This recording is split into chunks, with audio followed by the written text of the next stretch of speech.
Hi, welcome to All Things Possible. I'm Kris, and I'm Bill. this is Bill.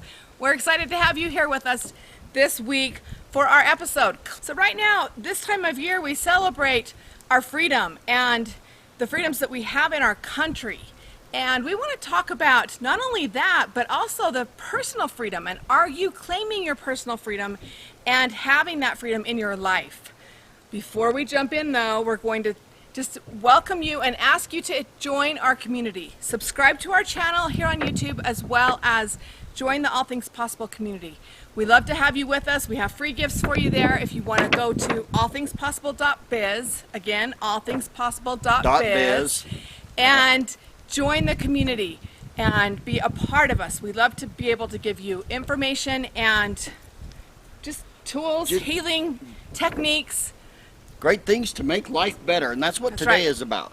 We live in this great country.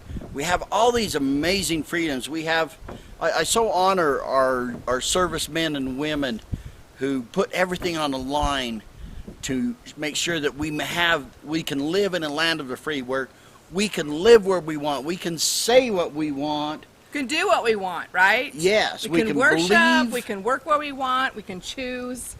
And we have all these freedoms and all these things available to us in this country, and yet many times through choices, small choices that we make of our own, we end up putting ourselves in personal slavery, if you will. We give up so many of our personal freedoms by the choices we make, and it may not be the things you're thinking about. So we're going to get right into one thing that I say all the time is it's the little things that you do on a consistent basis that will ultimately change your life. And if those little things that you're doing are creating you to be in habits and putting you into, things that take up your time and that don't have you spending your time properly, that's the same thing. The little things will change your life, and not for good. We want to teach you just a few things, and maybe not even teach you, but just bring to your mind some of the little things that you could do differently to really have an ultimate life that you want. Maybe think about some of the same old things in a new way. We have this land of freedom, but yet there are ways we can lose our freedom in this land. We have laws that we can choose to disobey, but if we disobey traffic tickets, if we exercise our freedom to go into a bank and take their money from them, we will lose our freedoms. We can get put in jail, prison, whatever, and lose our personal freedoms. We can lose our right to drive a car if we don't manage and stay within the parameters of what freedom really means, of what it is to be free. You have to maintain that. And yet sometimes we don't do that within our own personal lives. We just go and we throw away the rule book personally and don't realize the freedoms that we're giving up and the pain and misery that we're causing in our lives. Right. Yeah, we have to have certain parameters in place to maintain our personal freedom. And when we don't put those parameters in place, or we get so into a habit or a ritual of doing things that aren't productive for ourselves, it does take our freedom. And here's some of the things. Have you ever thought about your thoughts and your feelings? Can you lose your freedom to your thoughts and your feelings? How could that happen? Well, pretty easy. When you don't manage your thoughts will manage you. What you're thinking, you will eventually do if you are not taking control of that. And one of the other things is managing your emotions. That doesn't mean stuffing them and not feeling them and denying that you're having them. It means that you need to recognize it, name it, feel it, and then release it and let it go. One of the things that a story about me is, after my twin brother committed suicide, right in the very beginning, I went right into this, I'm in a help it mode. And for a few months, I did really well because I took my focus and put it on something else. And I was serving and doing and you was trying to make take sure care that of your his family and his family was going to be okay. You went in to be the caretaker. Right. When everybody else was okay, that's when you got in trouble. Right. And I went into really, really deep depression.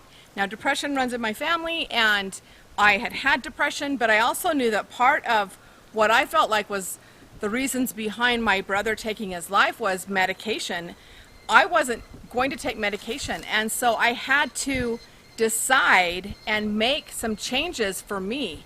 And it was the little steps on a consistent basis that really brought me out of that depression. So, and the thing that really brought you out of the depression really was all the people that came to you and says, just decide to be happy, right? Isn't that what? No, and when you're depressed and somebody's like, well, you just have to choose, you have to decide. So a lot of the stuff that I say all the time, it actually irritates you when you're depressed and you're frustrated. It doesn't really help. It's not something you can use when you're in that state of depression. It actually pushes you down worse. Right, it's exactly what you need to do, but it's hard to hear, and you don't want to hear it.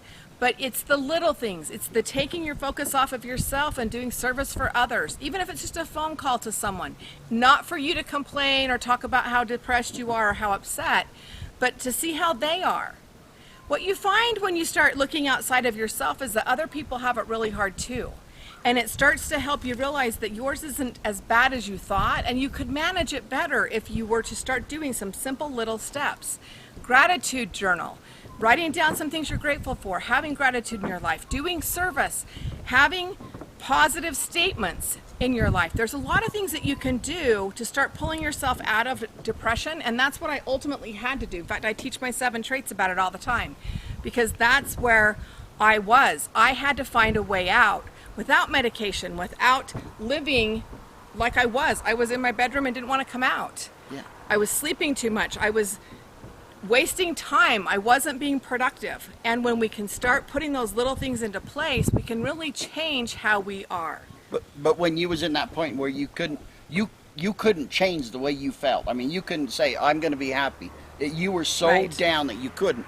But what you could do is you could exercise your freedom to decide that you were going to do something for someone else. Because Right. you can still go mow somebody's lawn when you're really, really sad, or you can give them a call and say, how are you doing when you're really, really sad? Or you can take their kids, or you can go for Yeah. a walk. There's so many things you can And do. when you start doing that, then things it's start to change. It's exercising a little bit, and it's the movement, it's the diet, it's service for other people, it's gratitude. There's so many little things, but when you do the little things consistently, it will help you get back onto a track that you can manage.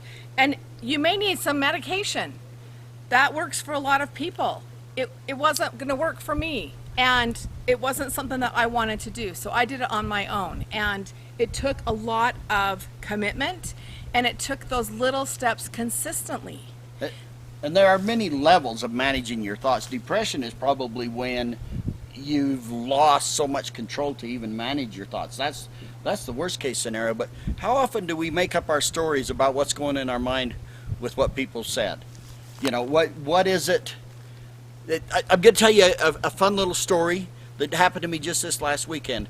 I was at a conference. We were speaking at a conference. I had a table, a booth there, and I was selling my new book on forgiveness. My sister ended up coming to that convention, didn't have any idea I was going to be there, and she came to my table and talked to me. Oh, Bill, I'm so excited.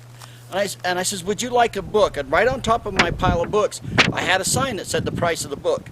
And I flipped that sign over because it's my sister. I'm not going to sell her a book.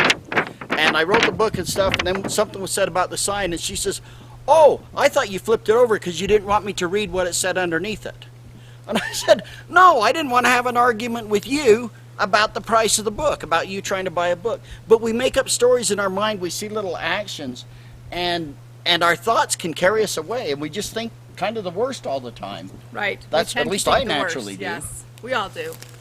Yeah, we go there. Let's talk about some of the addictions that become a problem for us, and they definitely pull us out of being our best selves, and they're the parameters that create problems. So what would you say are some of the ones you have clients all the time about? When we talk about addictions, you're thinking alcohol, tobacco, substance abuse, prescription medications, pornography, okay? Yes, those needs to be, I'm making up new words today. Yes, you are. That's good. Okay, so put that in your dictionary. They need to be managed, but there are other things that we don't think of as addictions. Social media. Right. Some of the less obvious is social media. How often do we watch social media and we get into like Facebook and we watch everybody's highlight reel? They don't put their worst pictures on Facebook. Well, some do, but they don't put you know, their everyday life. They They put put their their best moments. vacations and their fun times and their date nights, right? I mean, I do that. And their greatest And- successes. Right, all of our successes. And we compare our normal reel to their highlight reel. And it becomes a real problem. That can yeah, it can make us depressed. It makes us feel less than. But even if it doesn't do that, what's the amount of time? How many people do you see in a meeting, in a social gathering, and half of them are looking down at their phone? You know, are we addicted to our electronic devices to where we're missing out on what's going on around us? Yeah, You know. quality time with our kids or our spouse, date nights. There's so much time that's wasted in all of the social media, not just Facebook, but all of it. I mean, YouTube and Instagram. There's Well, so and much other things. on there. There's Twitter. little games that you can play on your phone. Are you checking out? They're not bad. It's when they start to take place of something else you could or should be doing that will add benefit to your life, is when you start looking at these as an addiction. And you've heard all of that. You know what? Sometimes we just check out. We use things as an avoidance mechanism to not deal with the people around us in our relationships. And that can be much of the social media, the phones, the computers, things like that. Sleeping can also be an addiction or an avoidance mechanism. Right, and food. Food can be an avoidance. No, Food could be an I don't addiction. know if we should And, you know, we talk about the gaming, we talk about TV, we talk about too much electronics, but it simply can be food. You need to find out where you are having those things that are not in the parameters that they need to be. How can you dial in and claim your personal freedom so that you have the opportunity and the time to spend your time the way you would like to? So an addiction is anything that you do to excess that creates a detriment in your life. One thing that I have to manage, I love to do, it's a good thing when it's managed properly, just like Facebook can be a good thing. Audiobooks. I am an audiophile. I love to get positive books. I love to just get entertaining books and listen to them as I go to work, as I'm driving in my car, my truck. It's so enjoyable to me. And in a sleep. I like, you know, I go lay to sleep. I turn it on and set the 15-minute timer. In 5 minutes, I'm checked out. But it's good. It's fun. It keeps my mind active. But at the same time, when does it become a problem? And obviously, if we're at a family gathering and I've got my earphones in listening to some audiobook, and if I'm listening to it instead of interacting with my wife, then it's a problem. When I'm just driving down the road and it's me alone, I think it's a great thing. Could I be doing something better? Sometimes, yes. What I found is, and this is a problem with the whole world, we've always got something to entertain our brain, to keep us entertained. If it even just the radio on, do we have to have the radio on when we're in the car? For me, I don't listen to the radio. I listen to these audiobooks.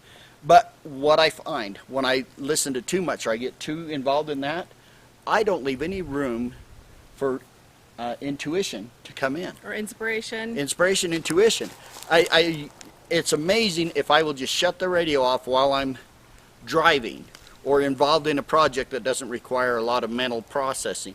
If I'll just let my mind be quiet, it's amazing the inspiration, the intuition.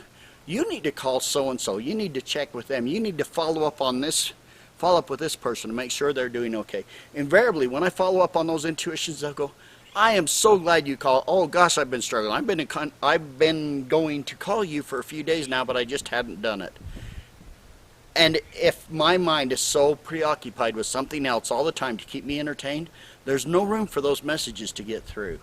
So that's kind of the thoughts we have for you. Yeah, so what are you missing out on? What are you giving up because you're not taking and claiming your personal freedom? What is it costing you? What are you giving up? That's our question for you today. Is there something that you could take a look at and that you could change so that you could claim the freedom right here in the land of the free and the home of the brave, right? And what could you do differently? How could you manage your time and manage the things that you're doing to create the life that you want? So yeah, take full advantage of everything. You can use your freedom to choose. The worst thing would be, say, meth. You can use your freedom to choose to use meth. But then it takes control of your life and you're a slave to that habit, to that, whatever that is. That's an extreme case. But there's many levels in between. So make sure that you are aware of your personal parameters that you need to live within, to where you have full and maximum freedom available to you at all the time, because freedom isn't doing whatever you want whenever you want. It's living within those parameters. Thanks for joining us here on All Things Possible. Again, if you haven't joined our community, please join our community. Subscribe to our YouTube channel. It's just a click away. And be a part of All Things Possible with us. We'll see you next time right here. Bye-bye.